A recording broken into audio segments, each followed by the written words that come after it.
En las tierras rojas de Colima, donde el sol quema la tierra y los secretos se entierran profundo, hay historias que nunca deberían ser contadas.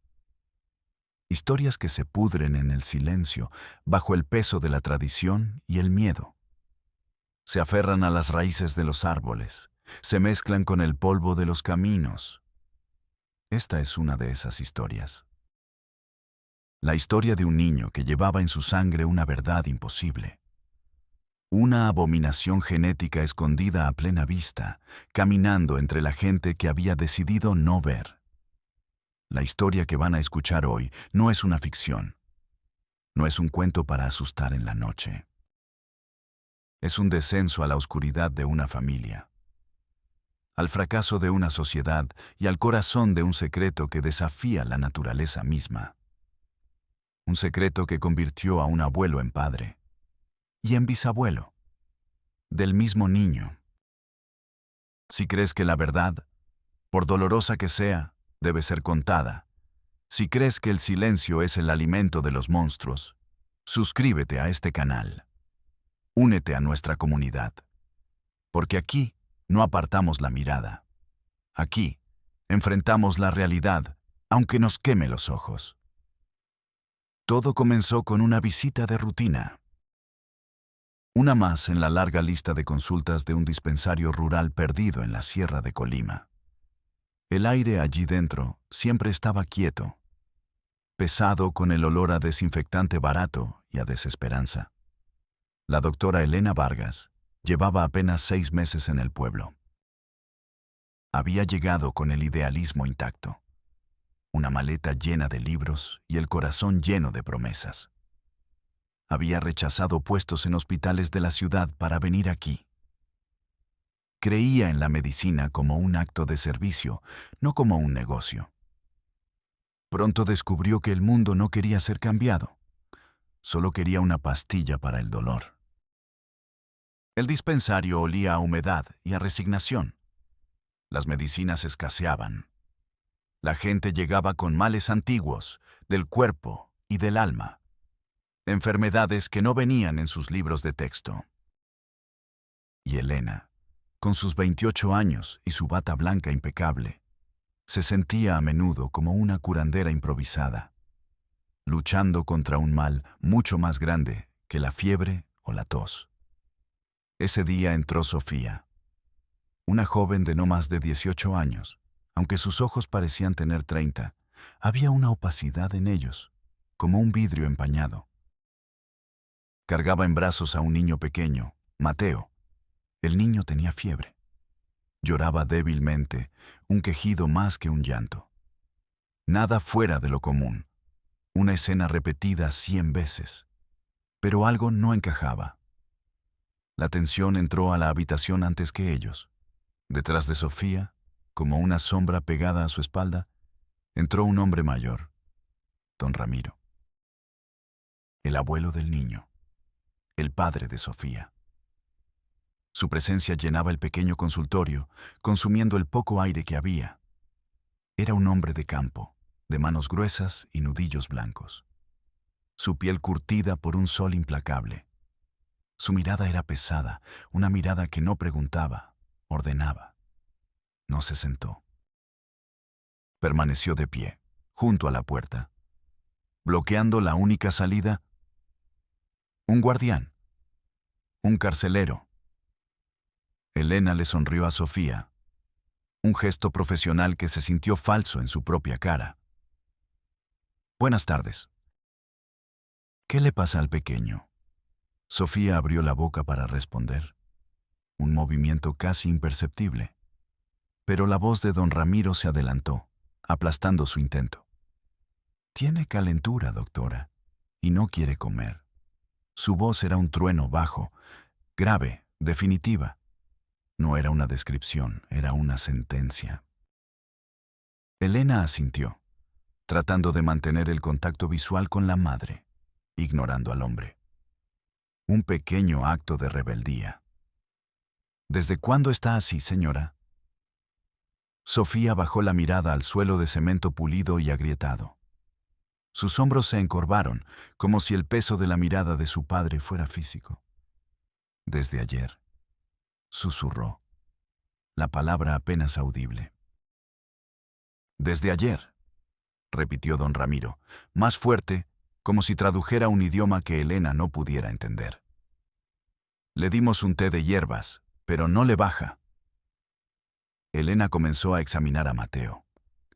Era un niño hermoso, de ojos grandes y oscuros, demasiado quietos para su edad. Mientras lo auscultaba, sentía la mirada de don Ramiro clavada en su nuca. No era curiosidad, era vigilancia, era una presión física, incómoda, como una mano invisible apretándole el cuello. Parece una infección de garganta, dijo Elena, forzando un tono tranquilo y profesional. Nada grave. Le recetaré un antibiótico. Escribió la receta en su blog, la caligrafía más temblorosa de lo normal. Se la entregó a Sofía.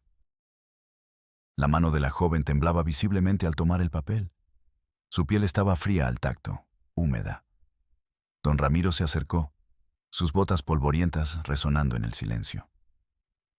¿Cuánto va a ser, doctora? No es nada. Los medicamentos para niños están subsidiados. El hombre asintió, impaciente, como si la ayuda fuera una ofensa. Tomó a Sofía del brazo, con una firmeza que no era del todo paternal. Sus dedos se hundieron en la carne de la joven. Vamos, ya oíste a la doctora. Y salieron. La puerta se cerró con un clic definitivo. Dejaron tras de sí un silencio denso, cargado de preguntas sin formular, un vacío que olía a miedo. Elena se quedó mirando la puerta cerrada durante un largo rato. El temblor en la mano de Sofía, la mirada vacía de la joven, una ventana a una habitación deshabitada, el control absoluto, casi predatorio, del abuelo. No era normal. Nada de eso era normal.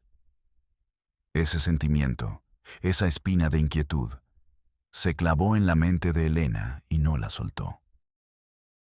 Se convirtió en un zumbido constante bajo la superficie de sus días. En los pueblos pequeños, las historias viajan en susurros. El silencio habla más fuerte que las palabras. Elena empezó a escuchar.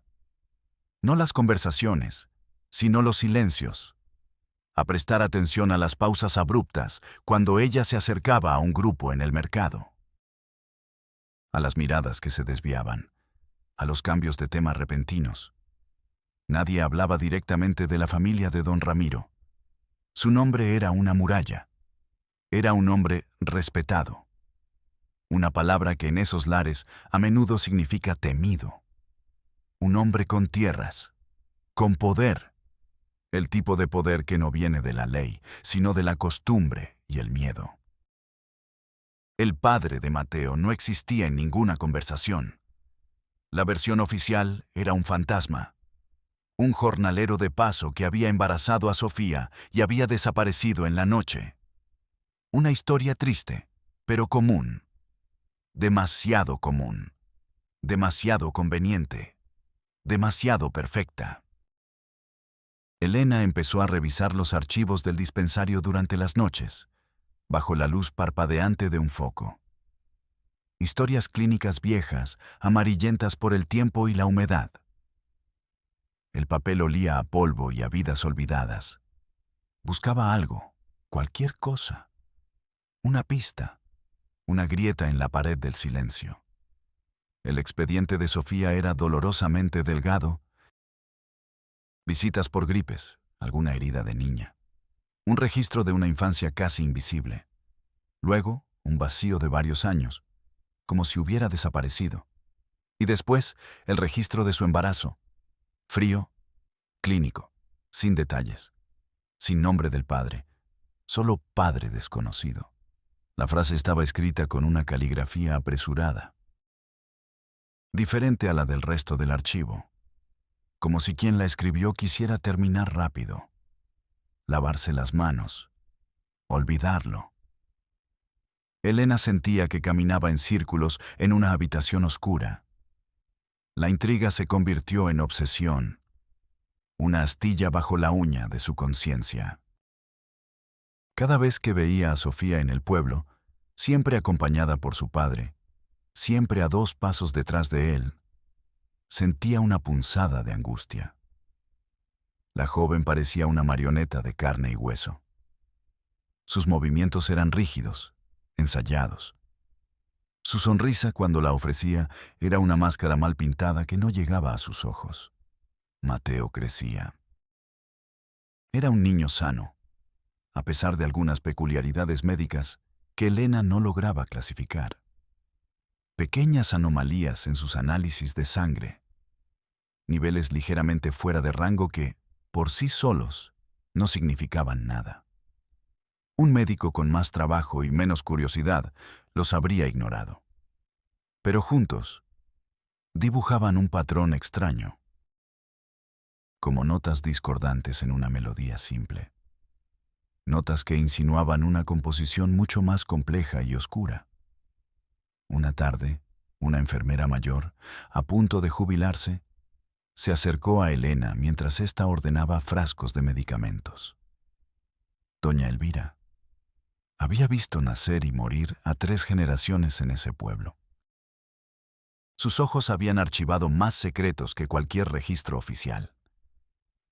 «Tenga cuidado, doctorcita», le dijo en voz baja, sin dejar de doblar unas gasas con sus manos arrugadas y expertas. Elena se giró. «¿Cuidado con qué, Elvira?» La anciana no la miró. Sus ojos estaban fijos en el algodón blanco. Hay puertas que es mejor no abrir. Hay silencios que protegen más de lo que esconden. Su voz era un susurro seco, como hojas de otoño. «Estoy preocupada por Sofía y su hijo», confesó Elena, decidiendo arriesgarse. Elvira suspiró. Un suspiro largo, pesado, que parecía venir del fondo de los años. «Todos lo estamos. Desde hace años». La enfermera dejó las gasas sobre el mostrador de metal. Se acercó al oído de Elena. Su aliento olía a café de olla y a resignación. Cuando Sofía nació, su madre no duró ni 1 año. Era una muchacha de fuera, bonita pero triste. Un día simplemente se fue. Unos dicen que se escapó con otro. Otros, los que hablamos más bajo, decimos que se tiró a un barranco. Hizo una pausa, dejando que las palabras se asentaran. Desde entonces, ha sido solo ella y don Ramiro. Solo ellos 2. En esa casa grande y silenciosa al final del camino. Nadie entra, nadie sale, solo ellos. La revelación cayó como una piedra en el estómago de Elena. La soledad, el aislamiento, el control total. Las piezas comenzaban a encajar, y la imagen que formaban era monstruosa. Elena necesitaba una prueba, algo irrefutable, algo que la ciencia pudiera gritar tan fuerte que rompiera el muro de silencio y miedo. La oportunidad llegó de forma inesperada, un regalo del azar. Mateo se cayó jugando en la plaza y se abrió una brecha en la frente. No era grave, pero sangraba escandalosamente, como suelen hacerlo las heridas en la cabeza de los niños. Sofía lo llevó al dispensario, esta vez, milagrosamente, sola. Don Ramiro estaba fuera del pueblo, arreglando unos asuntos de tierras en la capital del estado. Era la primera vez que Elena veía a Sofía sin su sombra. La joven estaba aterrorizada por la sangre, pero había una chispa de algo más en sus ojos. Una autonomía diminuta, desesperada, como un pájaro que se da cuenta de que la puerta de la jaula está entreabierta. Mientras Elena suturaba la pequeña herida con manos delicadas, su mente trabajaba a toda velocidad. Era ahora o nunca. Necesitaba una muestra de sangre de Mateo, y necesitaba una de Sofía. «Voy a tener que hacerle un análisis de sangre a Mateo», dijo con la mayor naturalidad que pudo, sin levantar la vista de la sutura. para asegurarnos de que no haya ninguna infección por el golpe. Es protocolo. Mintió. Las mentiras empezaban a salir con una facilidad que la asustaba. Sofía asintió, dócil, su atención fija en el rostro de su hijo. Elena preparó la jeringa, el pequeño pinchazo. La sangre del niño llenando el pequeño tubo. El corazón de Elena latía con fuerza contra sus costillas. Tenía una pieza. Ahora necesitaba la de Sofía. Y a ti también, Sofía, para comparar algunos valores genéticos. A veces hay condiciones hereditarias. Es protocolo. Otra mentira. Más grande, más peligrosa. Sofía levantó la vista. Y por primera vez, Elena vio una pregunta en sus ojos. No de sospecha, sino de súplica. Era una mirada que decía, por favor, encuentra la verdad que yo no me atrevo a nombrar. Por favor, demuestra que no estoy loca. Extendió el brazo en silencio. Elena tomó la muestra. El plástico del guante se sentía resbaladizo. Tenía la segunda pieza, faltaba la más importante, la más peligrosa. La de don Ramiro. Sabía que él nunca consentiría. Pedírselo era alertarlo. Era firmar su propia sentencia de expulsión. Tenía que ser un subterfugio, un robo. Recordó que don Ramiro era diabético, un detalle que había anotado en su ficha meses atrás. Se hacían pruebas de glucosa regularmente en el dispensario. Utilizaba un glucómetro que dejaba lancetas usadas en un contenedor especial para desechos biológicos. Esa noche, cuando todos se fueron, Elena se quedó. Con las manos temblando, se puso un par de guantes nuevos. Fue al contenedor de desechos biológicos. El símbolo de riesgo biológico en la tapa parecía una burla. Abrió la bolsa que correspondía a las últimas semanas. El olor a alcohol y a hospital era abrumador. Rebuscó con unas pinzas el corazón en la garganta. Y allí estaban. Pequeñas agujas con una gota minúscula de sangre seca. La sangre de don Ramiro. Era una violación de todos los protocolos éticos. Una falta grave. Podía perder su licencia. Su carrera. Todo por lo que había trabajado. Pero la imagen de los ojos suplicantes de Sofía era más fuerte que su miedo. Cuidadosamente, empaquetó las 3 muestras. La sangre de Mateo en un tubo, la de Sofía en otro, y la lanceta con la sangre del abuelo en una bolsa estéril. Las etiquetó con códigos, sin nombres, alfa, beta, gamma. Usó sus propios ahorros, el dinero que guardaba para visitar a su familia, para enviarlas por un servicio de mensajería urgente a un laboratorio privado en Guadalajara. Un laboratorio que un viejo profesor de la universidad, un hombre cínico pero brillante, le había recomendado una vez. Para cuando el sistema te falle, le había dicho. Pidió una prueba de parentesco completa.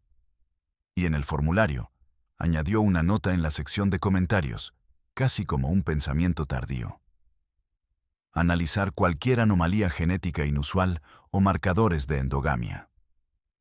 Luego, esperó. La espera fue una tortura. El tiempo se estiró, volviéndose pegajoso. Cada día era un siglo. Cada coche que pasaba por la calle polvorienta parecía detenerse frente al dispensario. Cada vez que don Ramiro pasaba por el pueblo y su mirada se cruzaba con la de ella, Elena sentía un escalofrío. Su rostro era una máscara de piedra, pero sus ojos parecían saberlo todo. Elena apenas dormía. El café se convirtió en su único alimento. Daba vueltas en su pequeña cama, escuchando los sonidos de la noche, imaginando lo peor. Se sentía como una criminal, como una profanadora de tumbas. Estaba desenterrando un cuerpo que todo el pueblo se había esforzado por mantener bajo tierra. Una semana después, un martes por la mañana, llegó el correo electrónico. El asunto era simple, burocrático, resultados de laboratorio, muestras X y Z.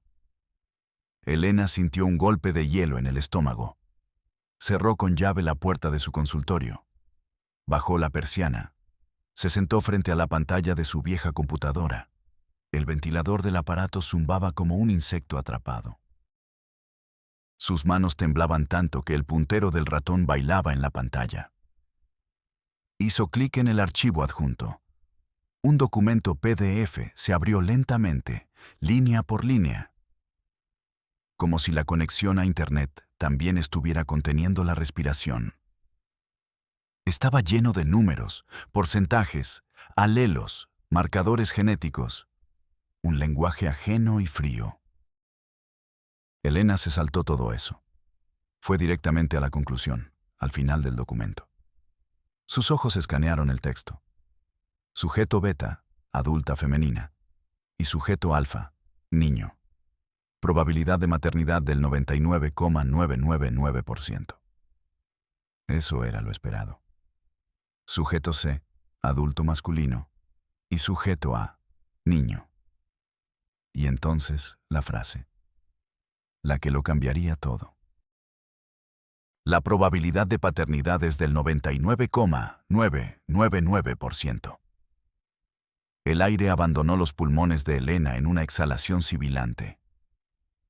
Se recostó en su silla. El plástico crujió en el silencio absoluto. La pantalla del ordenador brillaba con una luz blanca, inhumana, cruel en su objetividad. Era verdad. El monstruo era real. La sospecha tenía un fundamento de ácido desoxirribonucleico. Don Ramiro era el padre de Mateo, el padre de su propio nieto. Sintió una oleada de náuseas. Un sabor metálico, a óxido y a miedo, le inundó la boca. El mundo se inclinó sobre su eje. El zumbido del viejo ventilador de techo se convirtió en un rugido ensordecedor en sus oídos. Se levantó, tropezando con su propia silla, y corrió al pequeño baño. Se apoyó en el lavabo frío, de cerámica agrietada. El frío se filtró por sus manos hasta sus huesos. Se miró en el espejo manchado. La mujer que le devolvía la mirada tenía el rostro pálido como el papel, los ojos desorbitados por un horror que no era suyo pero que ahora le pertenecía. Era el rostro de alguien que había mirado al abismo. Y el abismo le había devuelto la mirada, mostrándole su horrible rostro. Pero el horror no había terminado. Era solo el primer círculo del infierno. Regresó a la computadora, moviéndose como un autómata. Sus piernas se sentían de plomo. Algo en el informe la llamaba. La nota adicional que había solicitado. Había un segundo archivo adjunto. Un correo electrónico del genetista jefe, no un informe estandarizado. Lo abrió. Esta vez, no eran solo números. Era un texto. Palabras humanas tratando de describir algo inhumano. Estimada doctora Vargas, además de confirmar la relación de paternidad solicitada, nuestro análisis genómico ha revelado una situación extremadamente rara y profundamente preocupante. El genoma del niño, sujeto A, muestra niveles de homocigosidad excepcionalmente altos, mucho más allá de lo que se esperaría incluso en una unión incestuosa de primera generación entre padre e hija. Elena leía, pero su cerebro se negaba a procesar las palabras. Se deslizaban por su conciencia como gotas de agua sobre una superficie encerada.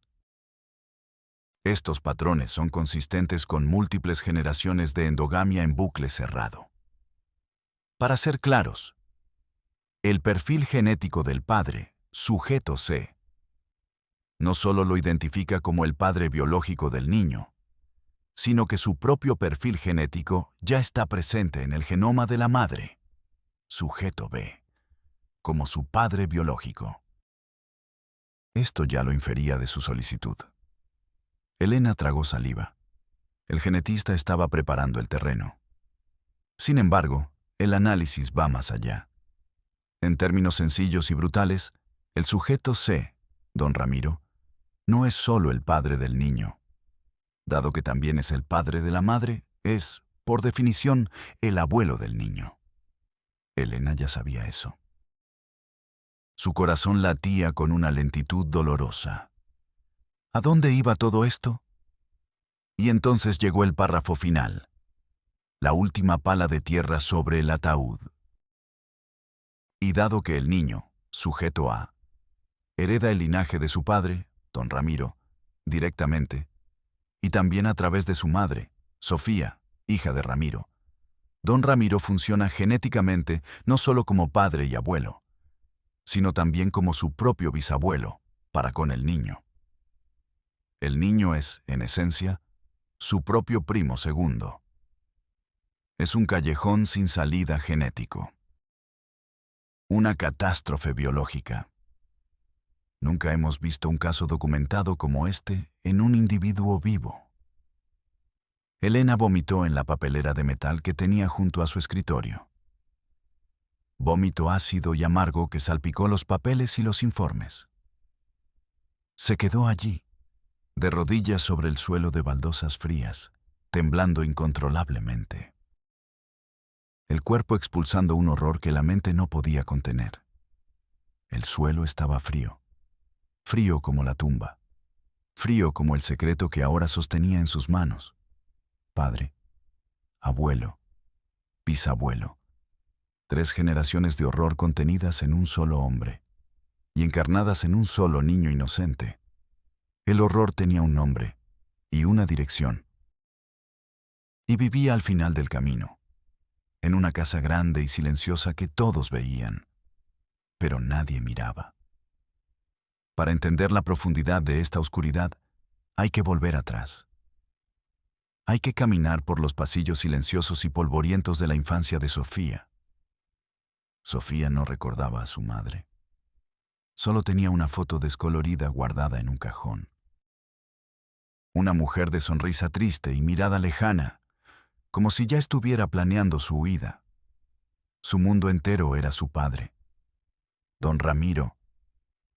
Él era el sol alrededor del cual giraba su pequeña vida. Él era el principio y el fin de todas las cosas. Él le enseñó a leer, señalando las palabras con su dedo grueso y áspero. Él le curaba las rodillas raspadas con remedios de hierbas, susurrando que ella era fuerte. Él le contaba cuentos por la noche, cuentos extraños, no de princesas y dragones, sino sobre reyes antiguos que se casaban con sus propias hijas para mantener pura la sangre del reino. Sobre pactos sagrados que unían a las familias para siempre, más allá de la vida y la muerte. La sangre es lo único que importa, Sofía, le decía. Nuestra sangre es especial, fuerte, no debe mezclarse. Sofía creció en una burbuja de cristal, no iba mucho a la escuela. Don Ramiro decía que los maestros eran ignorantes, que solo enseñaban mentiras, que el mundo de afuera era sucio, peligroso, lleno de gente que querría hacerle daño, que solo en casa, con él, estaba a salvo. Las otras niñas del pueblo jugaban en la plaza. Tenían secretos, risas, primeros amores susurrados en los recreos. Sofía solo tenía a su padre. Y el silencio opresivo de la casa. Un silencio que zumbaba en los oídos. La primera vez ocurrió cuando tenía 13 años. Fue una noche de tormenta. La lluvia golpeaba las ventanas como puños. Los relámpagos iluminaban su habitación en destellos blancos y fantasmales. Él entró. El suelo de madera crujió bajo su peso. Se sentó en el borde de su cama. Le dijo que había llegado el momento de sellar su pacto, el pacto de la sangre. Nadie te querrá como yo te quiero, le susurró. Su aliento olía a tabaco y a algo más, algo agrio. Nadie te protegerá como yo te protejo. Esto es nuestro secreto, un secreto sagrado, más importante que Dios, más importante que la ley. Sofía no entendía las palabras, solo sentía miedo, un miedo frío, paralizante, que le subía por las piernas y le anidaba en el estómago. Pero la obediencia estaba grabada en sus huesos. Era la única lección que había aprendido perfectamente. Él era su Dios. Y los dioses no se equivocan. Los dioses exigen sacrificios. El dolor fue agudo, una rasgadura. Pero el dolor del alma fue peor. Algo dentro de ella se rompió esa noche. Un hilo fino y brillante se partió en dos y nunca volvió a unirse. Los años que siguieron fueron una niebla, una rutina de horror normalizado, envuelta en la banalidad de los días. Él era su padre durante el día. Le hablaba de la cosecha, del precio del maíz, del ganado. Le pedía que le preparara el café. Por la noche era otra cosa, un monstruo que se llamaba a sí mismo amor. Un ladrón que se llamaba a sí mismo protector. Sofía aprendió a disociar. Era su único mecanismo de defensa. Su mente se escapaba a un lugar lejano, blanco y vacío.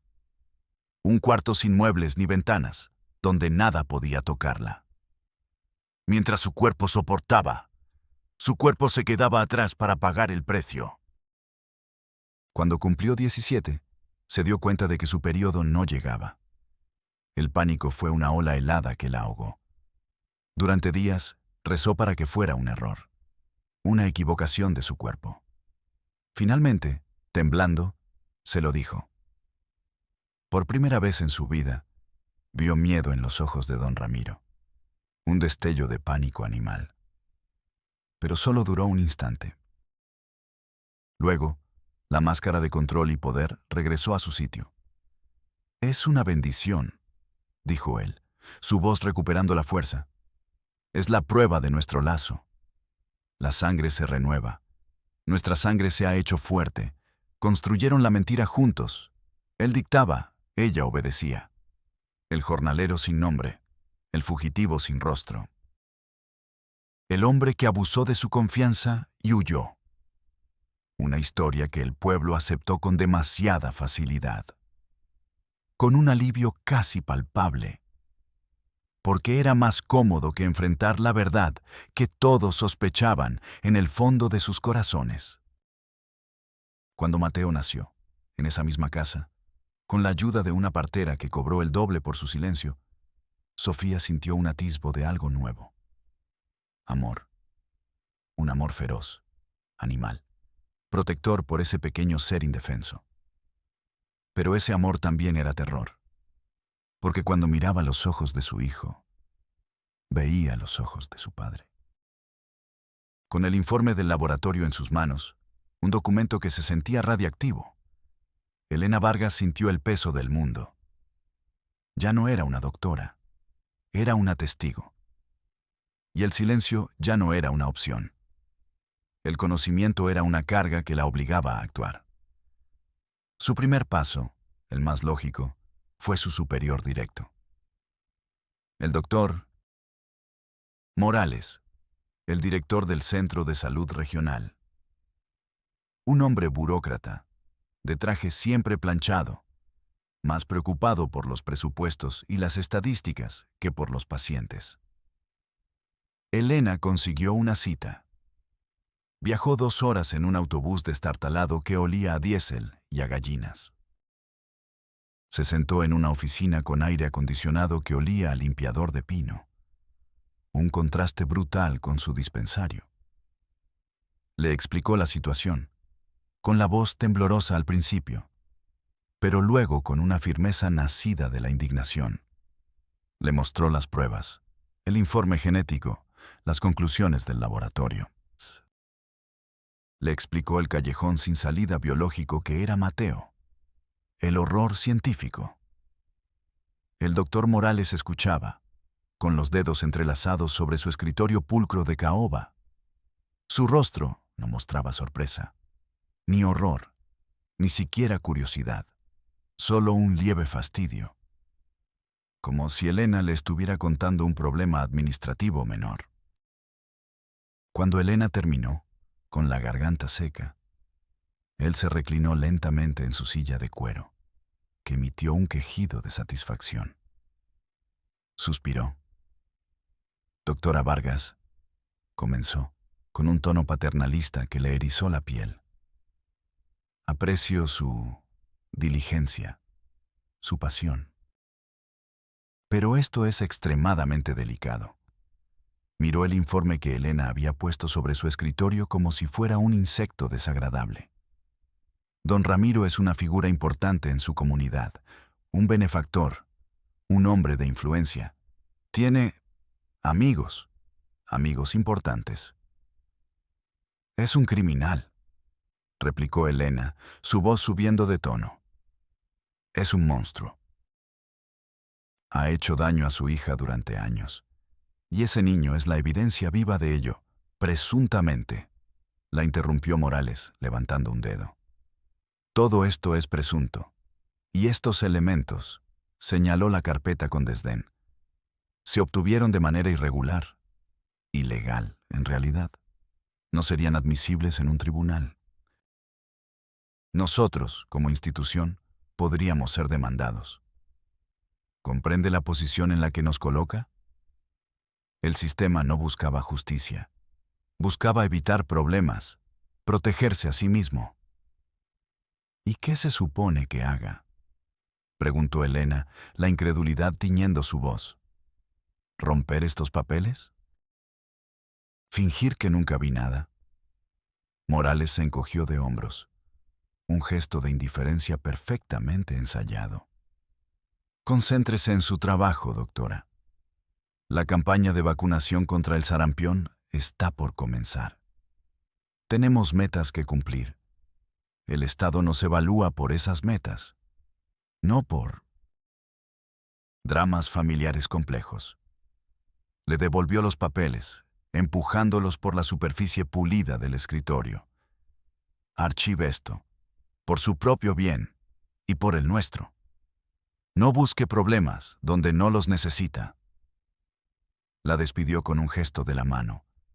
Su atención ya fija en la pantalla de su computadora. Elena salió de la oficina. El pasillo del hospital estaba blanco, estéril, silencioso, indiferente.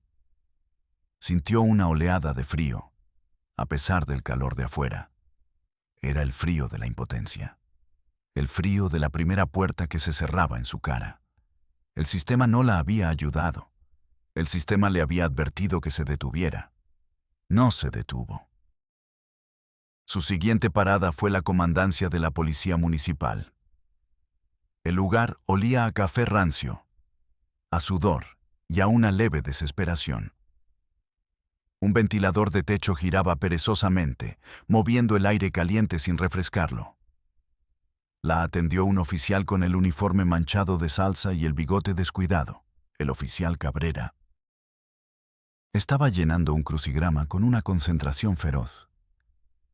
Elena esperó a que terminara una palabra de 7 letras antes de hablar. Le explicó la historia de nuevo, esta vez con menos detalles médicos y más énfasis en los crímenes. Abuso, violación, incesto. Palabras que deberían hacer saltar cualquier alarma. El oficial la escuchaba a medias, mientras masticaba un chicle con la boca abierta. A ver, doctorcita, dijo finalmente, dejando el lápiz. Entiendo que esté alterada, pero vamos por partes. Usted dice que el abuelo es el papá. Lo prueban los análisis de ADN, dijo Elena, ofreciendo la carpeta. Él ni la miró.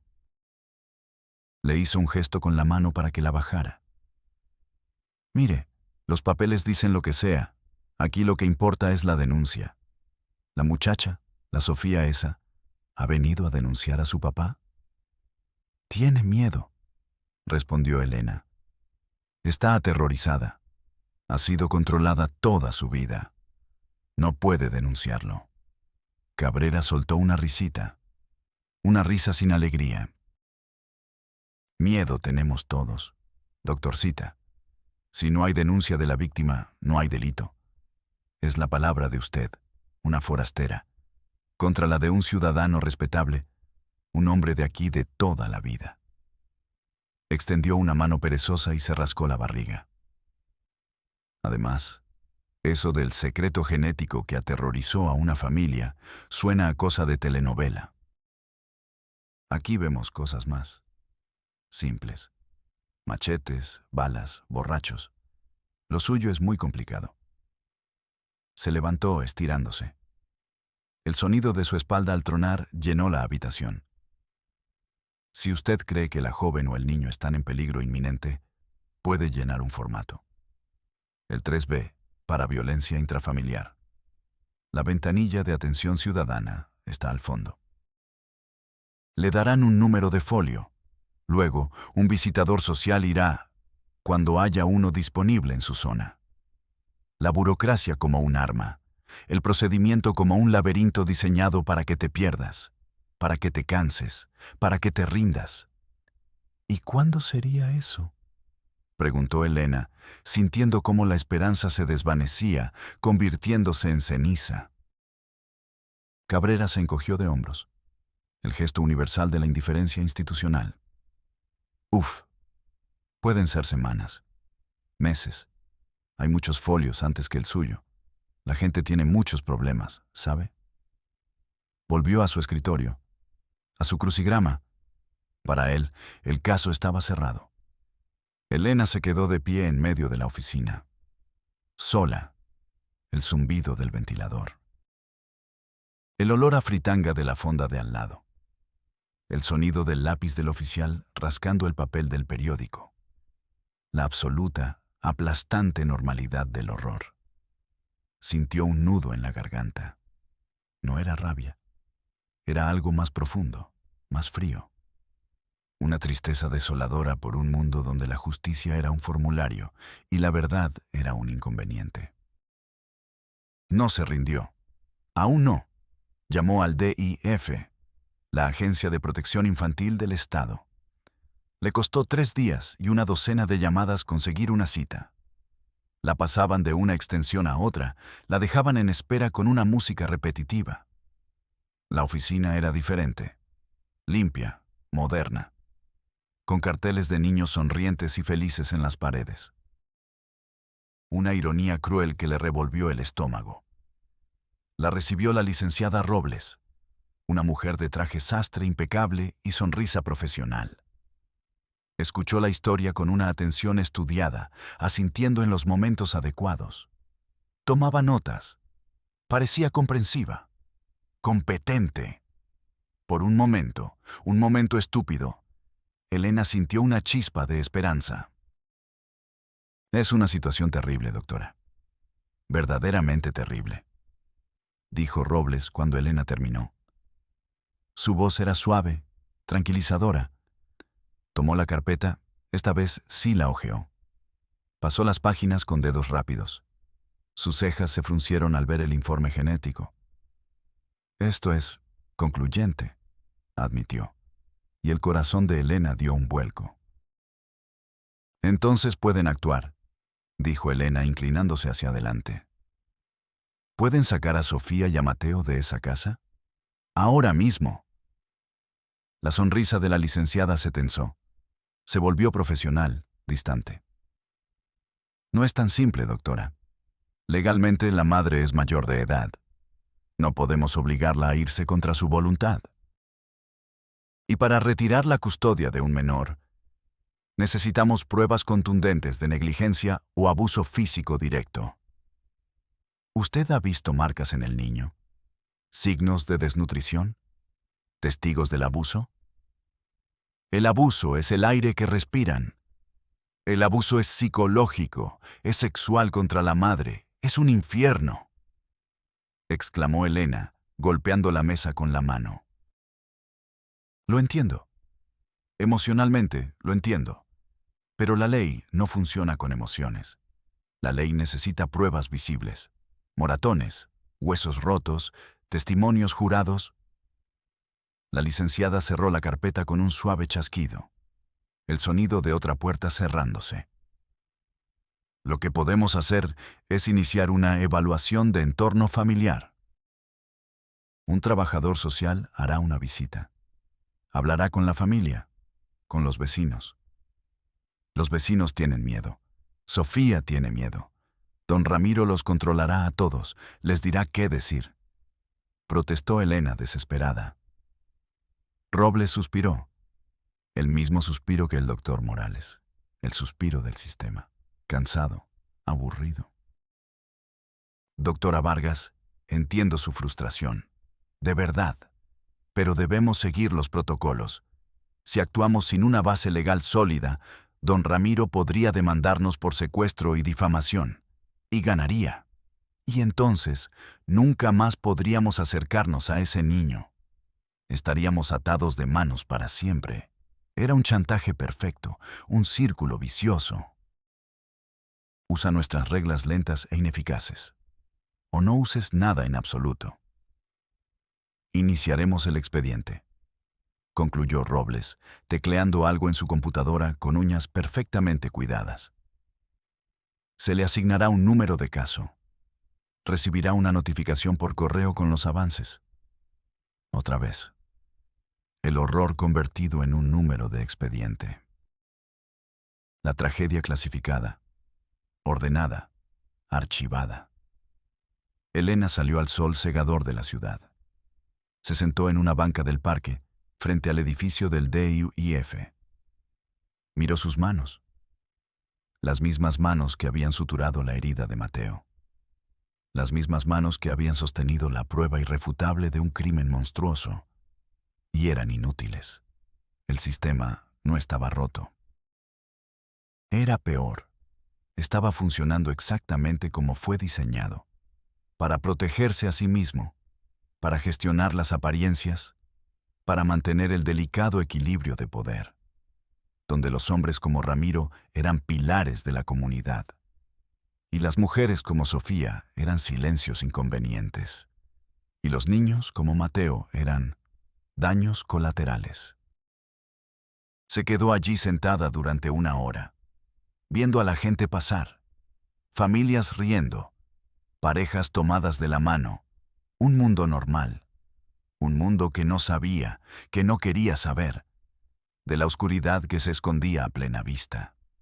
La derrota era un sabor físico en su boca, el sabor del fracaso. Pero en el fondo de ese fracaso, una brasa de rabia comenzó a arder, una rabia fría y decidida. Si el sistema no iba a hacer nada, quizás era hora de romper el sistema, de prenderle fuego. Elena pensó en la prensa, en un periodista de investigación que había conocido en la universidad, Ricardo Solís, un hombre valiente, o al menos eso parecía. Había destapado casos de corrupción municipal, arriesgando su pellejo. Lo llamó. Su número todavía estaba en su viejo celular. Le contó la historia por teléfono, en voz baja, caminando por el parque.